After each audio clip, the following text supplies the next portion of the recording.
Welcome to a new wave of entrepreneurship. I'm Scott Sturt, founder and CEO of Venture for Canada, and your host. The focus of this podcast is to hear from changemakers and young Canadian entrepreneurs to learn about how they've developed their entrepreneurial mindset and skills. In Season 2, we'll be chatting with young Canadians about their unconventional career trajectories and what it's like to be young entrepreneurial leaders. I'm excited to dive into these conversations about how to foster your entrepreneurial mindset and drive. We are super excited to have Shivani Chotalia on a new wave of entrepreneurship today. Shivani is an engineering and financial professional focused on the intersection of clean technologies and social impact. She works with NRStor to build, own, and operate first-of-a-kind energy storage projects, including Canada's first commercial flywheel energy storage facility and the first fuel-free compressed air energy storage facility in the world. Shivani helps to lead NRStor's work with remote, off-grid Indigenous communities, building partnerships and projects to reduce dependence on diesel fuel while supporting local economic growth. Shivani is a board member of Environmental Defence Canada and a co-founder of Bold Realities, a platform for dialogue regarding the role of corporate Canada in reconciliation. Previously, Shivani worked to develop biogas projects in Ontario and California and worked in finance as an investment banking analyst in Calgary. Shivani holds a BEsc in Green Process Engineering from Western University and an HBA from the Richard Ivey School of Business, also at Western University. She is a Venture for Canada Fellow Alumni, and we are super excited to have Shivani on the show today. Shivani, how are you doing? I'm doing great. Thank you so much for having me, Scott. I'm really excited for the conversation. It is my pleasure. It's hard to believe that we first met almost 6 years ago, and it's been so amazing to see all the impact that you've had over the last 6 years. And I can't believe you've been at NRStor almost at 6 years at this point. So kind of reflecting on that 6-year journey at NRStor, Shivani, what are some of the key lessons that you've learned in your journey with the company? And how have your roles and responsibilities at NRStor shifted over time? That's a great question. And it's been really interesting for sure in terms of really seeing the company evolve over time. As you mentioned, I've been at NRStor for 5-6 years now, and it's been quite the journey and process. So back when I joined NRStor, NRStor for those who don't know is an energy storage project development company. So we build, own, and operate energy storage assets. So it's infrastructure like big batteries and things like that. And so back when I joined the company, it was still at a much earlier stage of really figuring out how are we going to operate this business? How are we going to grow this business out? What do our different business our business models look like in the unique pillars of the company? And so now we've really evolved to having a lot more projects which are really in execution, and so I think my role has really evolved with the company as well. And part of it is as we take projects from an idea into an actual built out operating project, I've been able to grow with that process and seeing the whole thing. So at the earlier stages, we're doing a lot of analysis, and I'm often applying more of my kind of technical background and figuring out what's the size of energy storage that's needed for a particular application and doing a lot of that modeling work. And then as you go through the development process, I get to see all of those stages, figuring out permitting, for example, project finance, and figuring out how we build the business models around it, negotiating contracts and working with vendors. All those different kinds of things. And so it's been really neat, I guess, to see the evolution of the company as well as the projects that we're working with. So you're a graduate of the Ivey School of Business at the University of Western Ontario, and the vast majority of Ivey graduates tend to go into working at big investment banking firms, going to work in consulting, going down a few specific kind of career paths. And I can imagine, I know in the summer, you interned at an investment banking firm in Calgary, and I'm sure if you wanted to, you could have gone down that path. So first question is, why did you choose to go down kind of this more unconventional path? And what advice do you have for people who want to kind of buck the social trends to some extent and pursue a career path that is a little bit more non-traditional?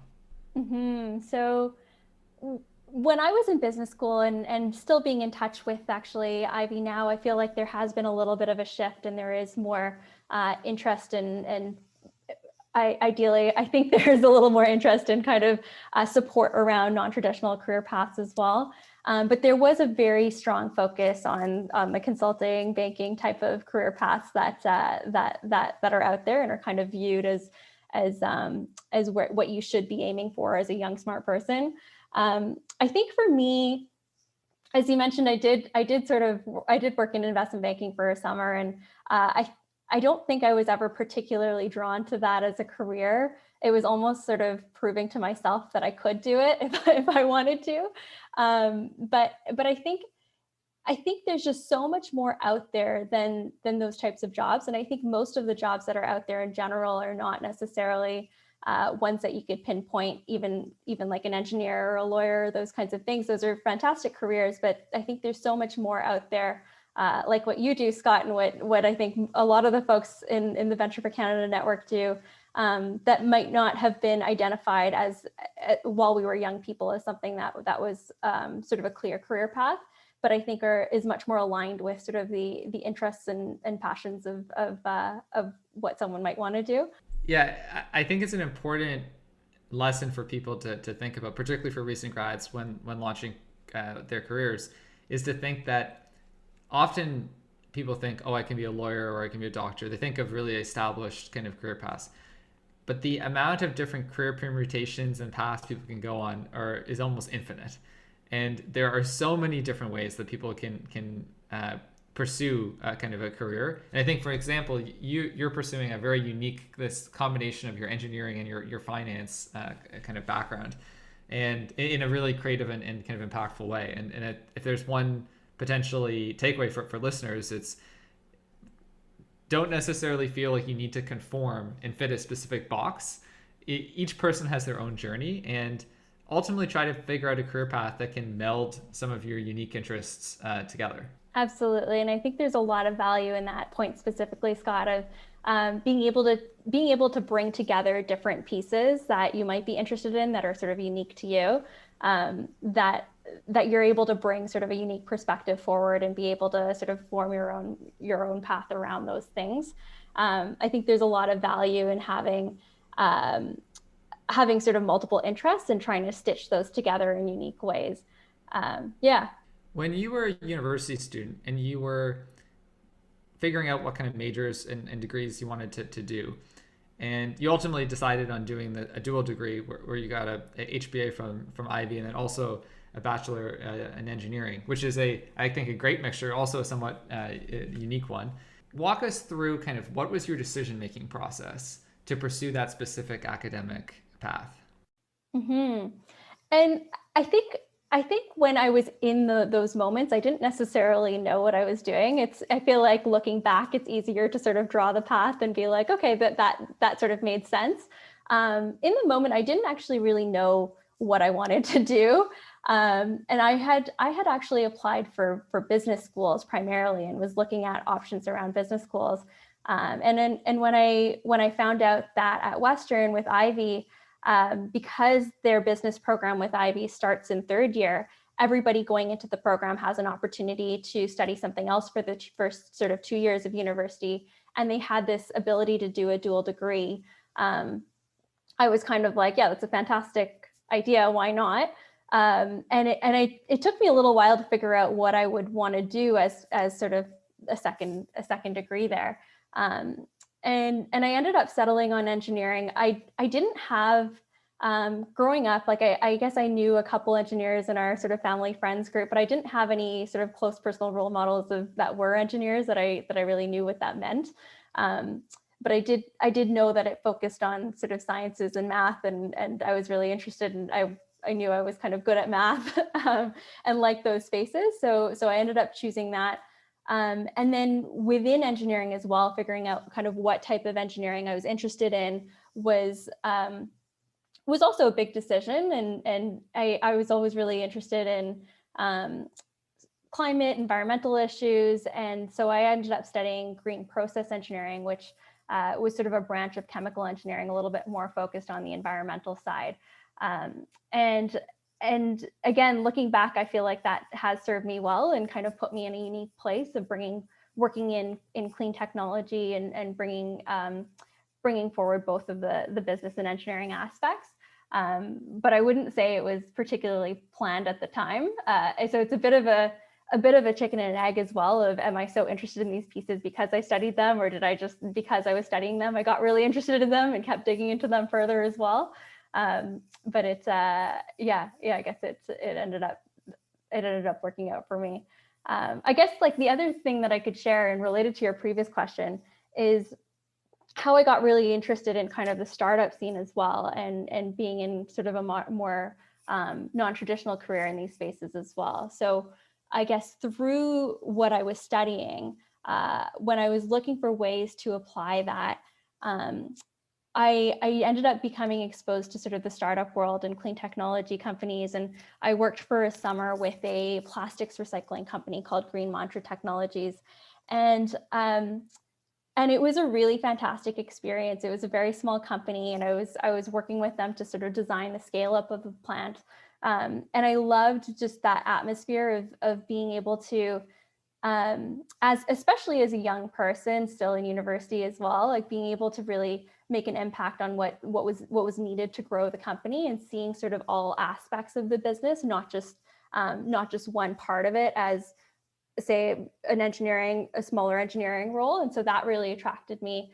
And when I compared that to my experience working investment banking as a summer, I think part of it was that I just was really drawn to the operational aspects, and sort of liked being on the other side of the table rather than being on the side of the table of kind of providing support and advice and services. I really enjoyed being on the side of the table where we were really the ones making the decisions on how to build this out and how to execute and how to grow the company.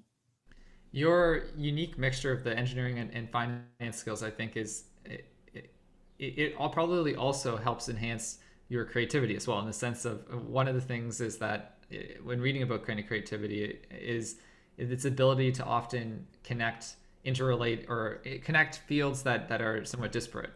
And there's that famous Steve Jobs thing that, creativity is connecting dots that other people don't see. The more diverse someone's knowledge and the more diverse their experiences, and that, to your point earlier, often can be unintentional. It means just learning what someone wants to learn. It can often lead to very serendipitous fusion of knowledge that someone doesn't necessarily anticipate at the beginning of their learning journey. Absolutely. On the topic of your experience at Western, you were very active in the Engineers Without Borders student organization, and then also very active on a national level with Engineers Without Borders, which for our listeners is a leading Canadian national charity that does a lot of work around the world, kind of connecting engineers with projects in developing countries. One of the things I'm fascinated about is the link that kind of extracurricular activities and those early leadership experiences can have on a young person's career trajectory and path. So what were some of the ways that your participation in Engineers Without Borders influenced your learning journey and where you are today? Yeah, absolutely. So my experience with Engineers Without Borders, I think, was very formative, and I think like any kind of sort of extracurriculars and things that leadership sort of activities that young people are pursuing, I think those experiences at that particular point in my life as well really kind of showed me, gave me an opportunity, I guess, to sort of be a leader amongst my peers, and be able to sort of, as the president of the chapter at Western, be able to sort of run a mini organization, and understand the dynamics of that, and how to organize ourselves, and how to get a lot of stuff done. So while I was with Engineers Without Borders at Western, so EWB is a international development organization that does work internationally in a handful of countries in Africa, supporting various ventures. It's not really an engineering organization. I would say it's almost more of a business organization of supporting economic growth and development and supporting new businesses in those countries as well. But there's a really strong focus within Canada in each of the chapters as well. So a lot of our work was actually just on campus, things like becoming a fair trade university and working with, so we did a lot of work. That was another, I guess, experience over the course of my sort of 4 or 5 years at university. It was kind of coming from an idea when I remember being in first year, talking to some of the more senior students in EWB about what does fair trade mean, and what does that mean about for products, and what does that mean on campus, and ideas around becoming a fair trade campus. And then by the time I graduated university and was the president of the chapter, we were actually very far down the line, actually became certified as a fair trade campus. And I spent many years in there kind of leading that initiative as well. And so I think it taught me a lot about advocacy, about working with procurement at the university, working with sort of university policymakers to figure out how do we make change happen, and how do we get the right supports from students and from various folks on campus, working from both sort of the grassroots level, directly with students to advocate for change, and then also at sort of the senior top levels to kind of bring change from the top down by actually changing those policies. Yeah, I think that the extracurricular activities in our sense provide a sandbox for young people to, in a relatively low risk, although at the time, speaking of my own university experience, it feels very risky and very intense. But in the scheme of life, a relatively low risk activity to really learn some of those foundational skills of what's involved in creating impact. And I think of my own life experiences and a lot of the extracurricular activities that I did certainly paved the way for doing Venture for Canada later on. And I think in the same case, it's relevant to your work. Imagine your work with Engineers Without Borders significantly influenced your progression into the work that you do today at NRStor. So shifting gears a little bit into the work of NRStor itself, for our listeners, can you describe what is energy storage? And this is energy storage, I think, is a term that a lot of people have heard of, but it's not very well known. Why is it important? And why is it particularly important and potentially impactful for Indigenous and or off the grid communities? Absolutely. So energy storage is, people are hearing a lot more about it these days. It's been growing a lot.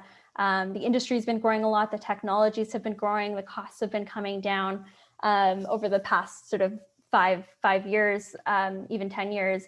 And it's comparable to, if you think kind of 5-10 years ago, where solar was at, if that's a good analogy of where the cost curves are really coming down, and it's really starting to be deployed in a big way. So what it is what it sounds like. It's storage of electricity. So the electrons that we have in our electricity grid, the way that the system works right now is that every time you in your house are turning on your lights or running your washing machine, or using electricity in any way, at the exact same point in time as you're using those electrons, somebody needs to put those electrons onto the grid. So that often comes from fossil fuel generation, like coal or gas, or hydro generation in a lot of parts of Canada, or wind or solar. So the challenge that we have is that our electricity system doesn't have any buffer. We're constantly trying to match supply and demand at every point in time.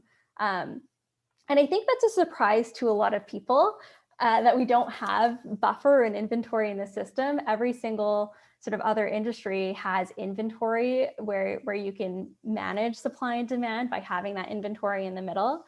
But the electricity system honestly just hasn't really been upgraded, and it was built a certain way 100 years ago and hasn't changed that much.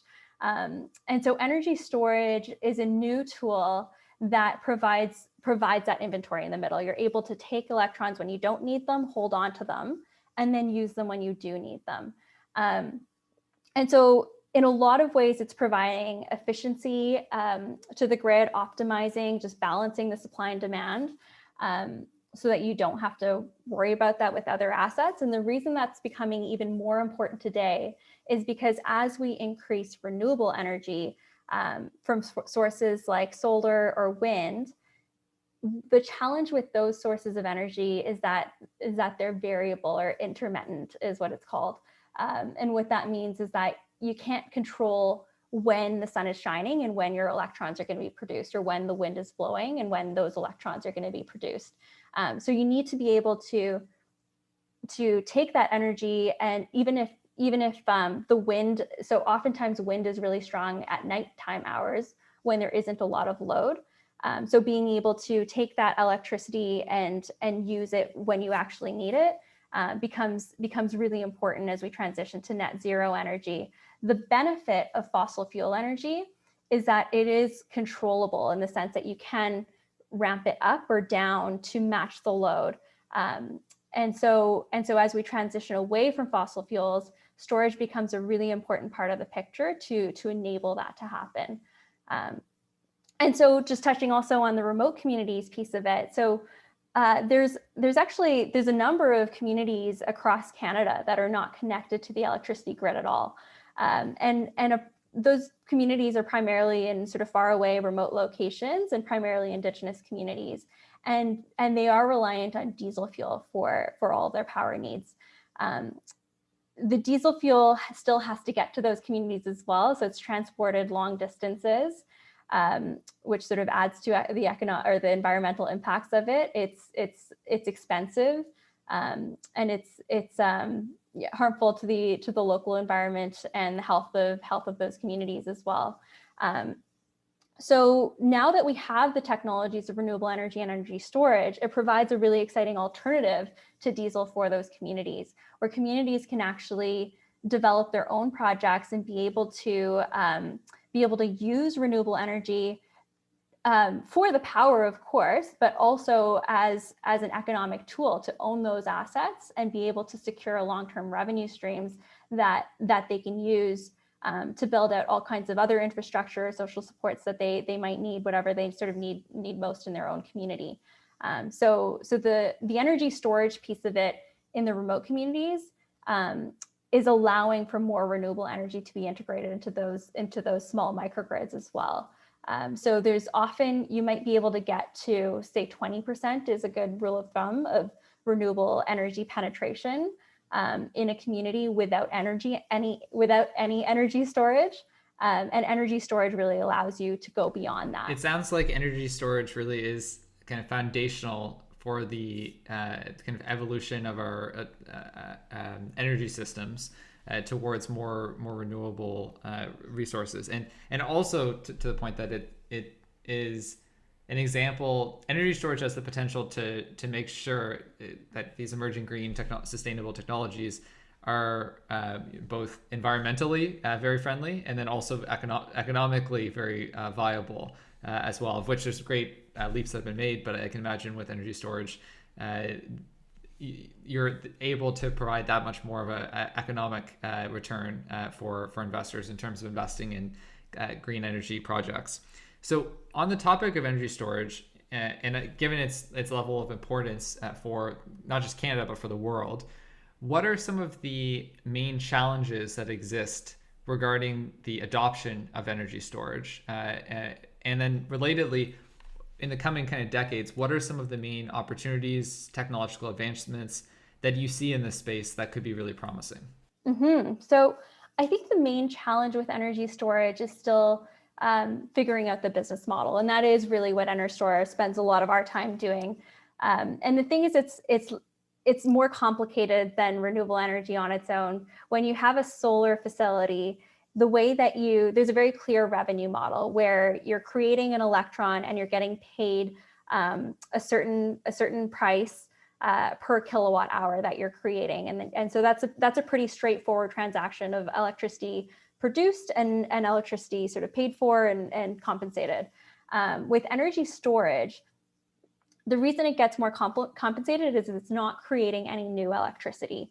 You're optimizing the grid overall. So there are specific services that energy storage provides, and it's things like, it's called ancillary services on the grid. So things like the second-to-second balancing, which might be related to balancing frequency, regulating frequency on the system. Something called frequency regulation is the name of the service. There's things like operating reserve, where you need to have the ability on the system to turn on electricity to provide needs within 10 minutes or within 30 minutes. There's different names for these services. And so in some parts of the country or in some markets, there are compensation mechanisms for those types of services, where there might be a certain cost that you're paid for providing one of those services. But in a lot of parts of Canada where we don't have open marketplaces around energy, it's a very heavily regulated industry, and there might be a vertically integrated utility who sort of runs the entire system. Those costs are often a little bit hidden. So it's not clear, there's no clear market price or signal to say, this is the price of this service, and that's the price that I can pay an energy storage asset. So that's what I guess we at NRStor spend a lot of our time doing, is trying to quantify what the value of storage can be in those different markets, and then finding mechanisms for how energy storage projects can actually be built and have revenue, be commercially built, and have revenues coming into them, and also doing that at a cheaper cost than the status quo. I imagine you're very, very knowledgeable in terms of the financing of all these projects, and who are the people who actually, or organizations that are funding this, and what are the challenges that exist to funding energy storage projects.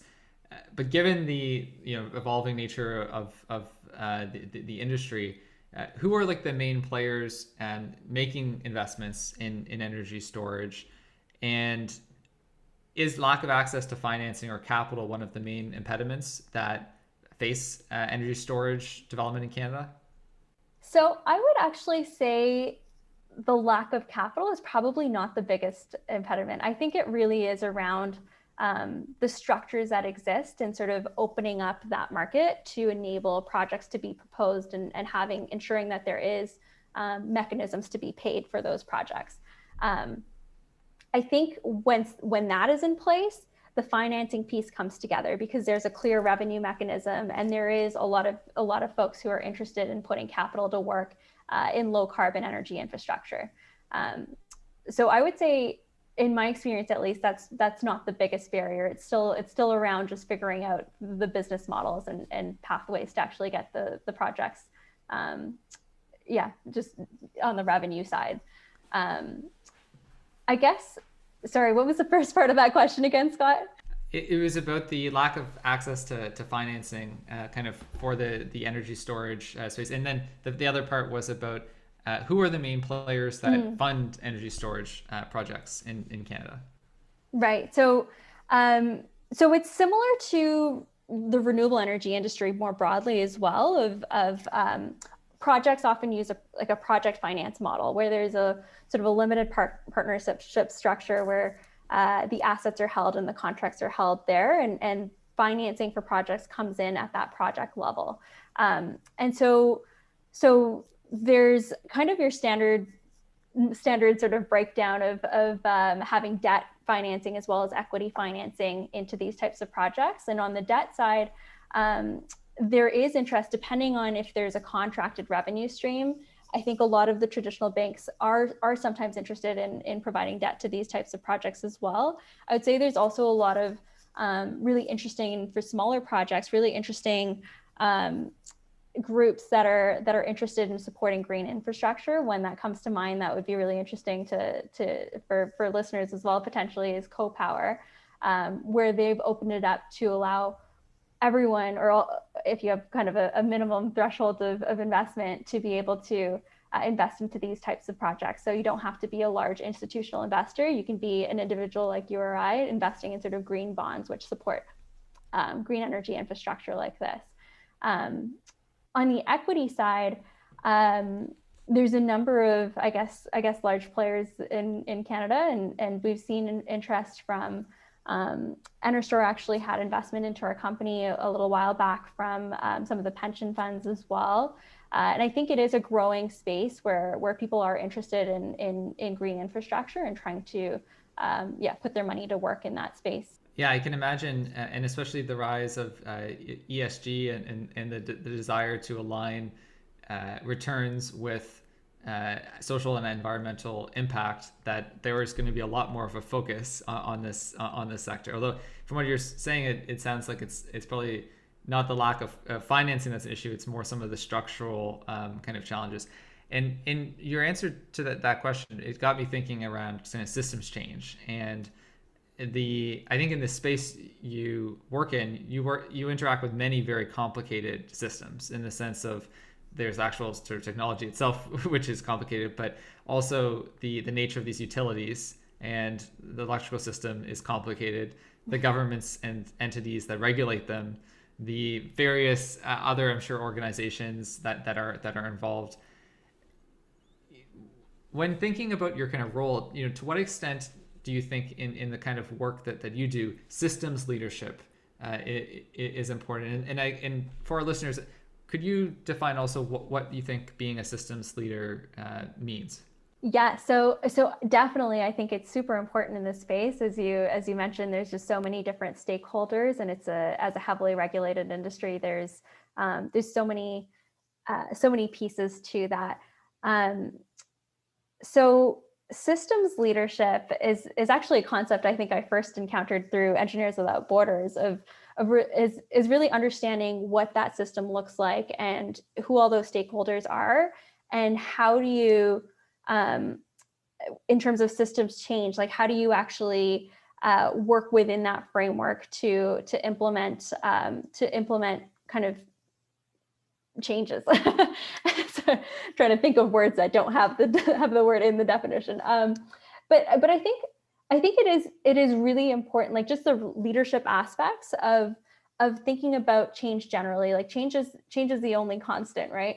And there's so much that's changing in the electricity industry, and I think one of the challenges is it often does kind of come down to resistance to change, of wanting to do things the way that they've been done, instead of for example, when we're looking at plans to transition away from coal generation, instead of sort of evaluating all of the new technologies that are out there, oftentimes the default for utility is to build new gas plants because it provides kind of capacity that is reliable and that they're familiar with.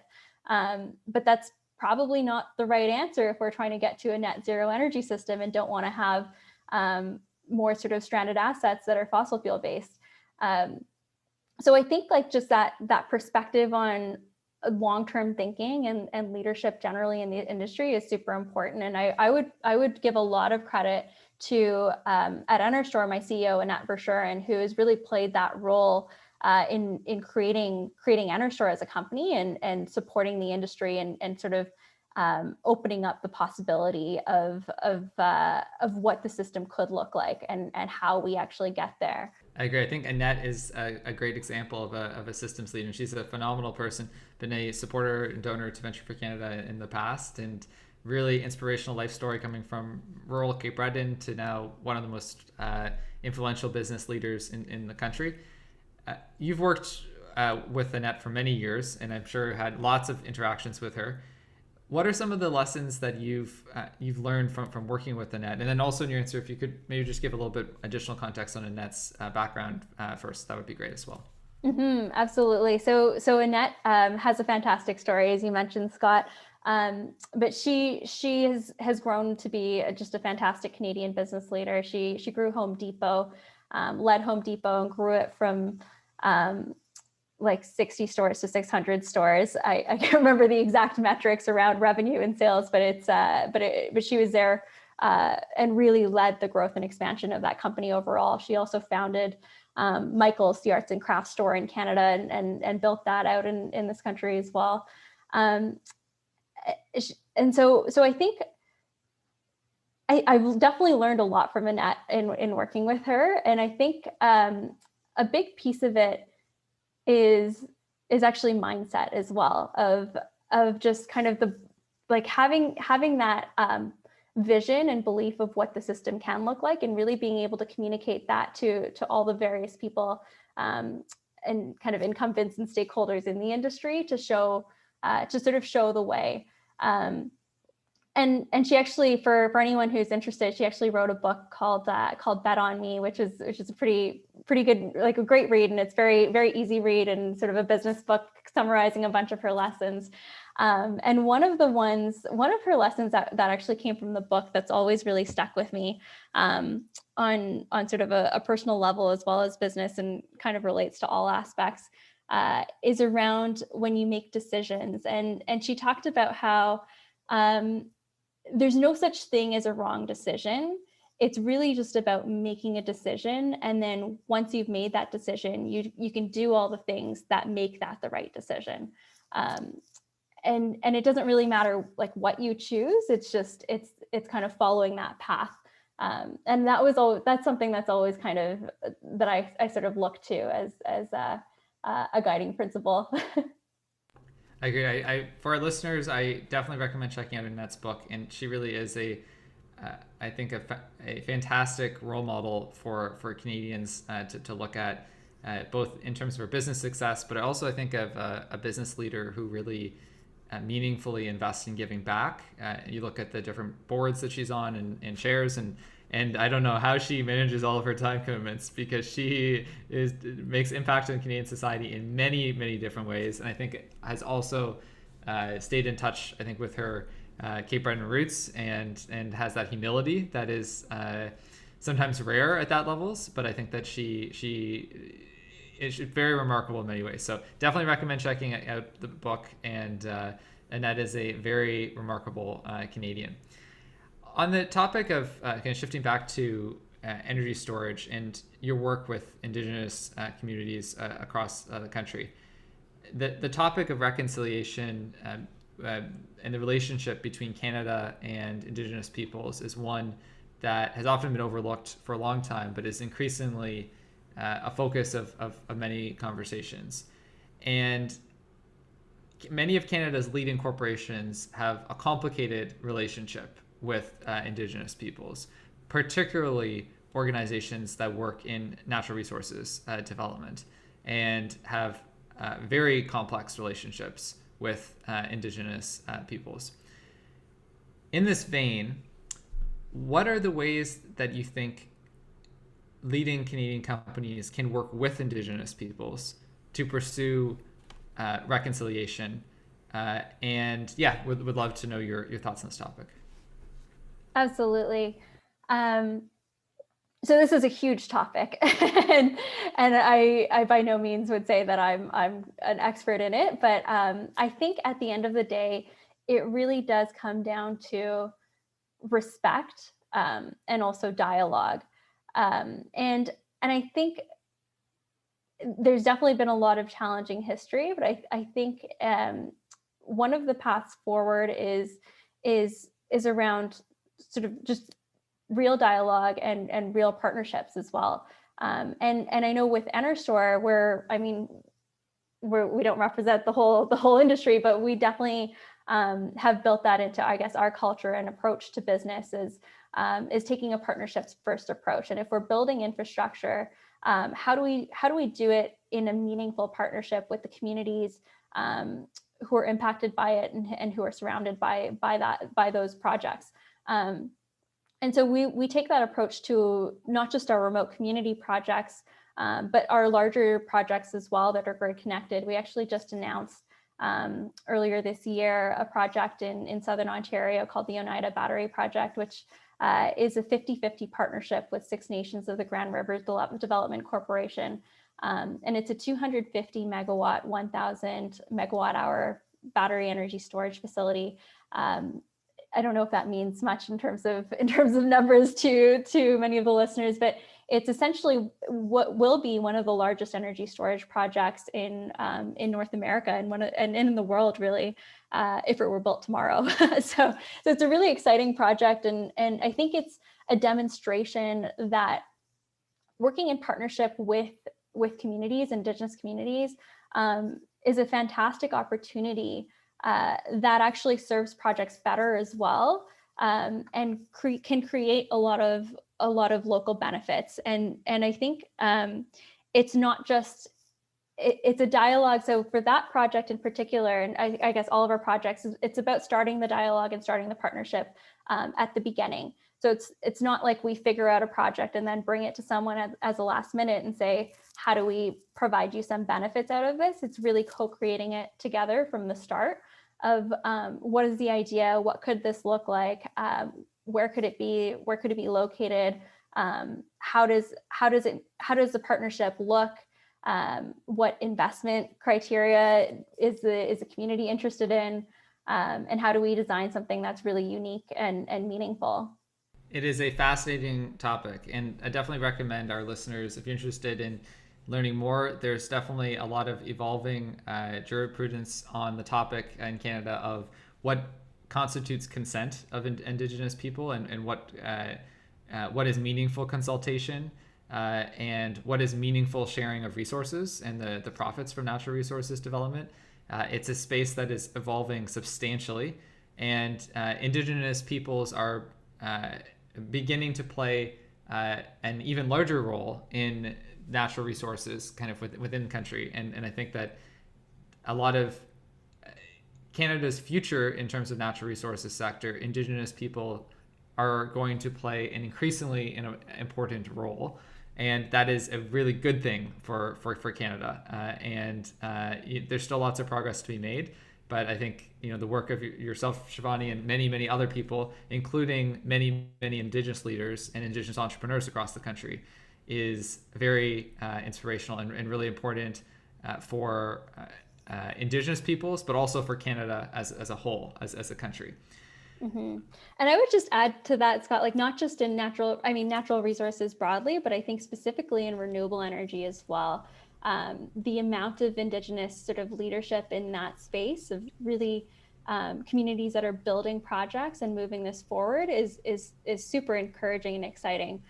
Where I think communities see this as an opportunity that is aligned with their values of stewardship for the environment, and economic reconciliation, opportunities for creating wealth and benefits in their communities, as well as supporting the climate. There's a huge opportunity, I think, for engaging Indigenous leaders in all swaths of the Canadian economy, and I agree. I think both in alternative or sustainable energy, natural resources, and the Canadian tech sector as well. I think the reconciliation crosses all sectors.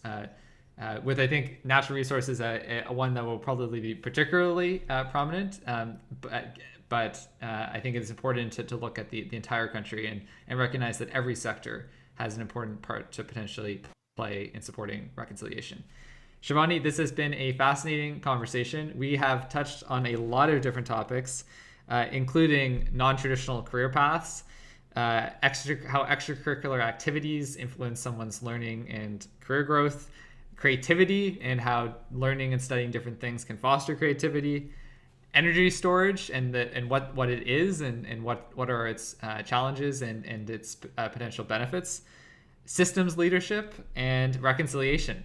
We covered a lot in less than an hour, but you have, I think, a really unique expertise and really unique experiences. Really excited to see what you're going to continue to do, Shivani. Thanks so much for coming on the show today. Thank you, Scott. That's it for this week's episode of A New Wave of Entrepreneurship. Stay connected with us via our social and our email list. Subscribe to us in your favorite podcast app so that you don't miss our next episode. If you have feedback on today's episode, tweet us at Venture4Canada. That is Venture, the number 4, Canada, or email us at podcast@venture4, that's spelled FOR, Canada.ca. We'd love to hear from you. Thanks for listening. I'm Scott Stewart, and until next time, stay stay safe, stay motivated, and stay grateful. A New Wave of Entrepreneurship is produced by Juanita Lee Garcia and Latifa Farah. Editing and mixing also done by Latifa Farah. Erica Ormanston is our editorial assistant. Mark Wallach and Premium Beat own the copyright and publishing rights related to the song used in this podcast. The comments and opinions, recommendations, or suggestions expressed on the podcast by the guests are not liable to Venture for Canada and belong solely to each individual. Any information provided, stated by our guests and our host, is independent of Venture for Canada. A New Wave of Entrepreneurship is a Venture for Canada brand, and all content is owned by Venture for Canada. If you'd like to use our content, please reach out to us at podcast@venture4, that's spelled FOR, Canada.ca.